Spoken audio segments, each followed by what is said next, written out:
अस्सलाम वालेकुम। आप देख रहे हैं टीवी 49 न्यूज यूके और मैं हूं मुनीर पीरजादा। आइए आपको ले चलते हैं आज की खबर की जानिब। जिला कंबर के चच्चा कॉलोनी में गटरों का गंदा पानी जमा होने की खबर टीवी 49 न्यूज पर नशर होने के बाद People's Party MPA Nawabzada Burhan Khan Chandio ने नोटिस ले लिया। मजीद जानते हैं कंबर से हमारे नुमाइंदे अखलाक चांडियों से। जी अखलाक, मजीद क्या तफसीलात हैं, बताइएगा।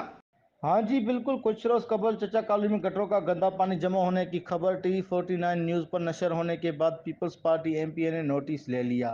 म्यूनसिपल इंतजामिया इलाके में पहुंचकर जमा सीवरेज का गंदा पानी गलियों से निकाला गया और पानी जमा होने से इलाका मकीनों को शदीद मुश्किलात का सामना था। तो टीवी 49 न्यूज ने खबर चलने के बाद People's Party MPA Nawabzada Burhan Khan Chandio ने नोटिस लेते हुए इंतजामिया को पानी निकालने की सख्त हिदायत की।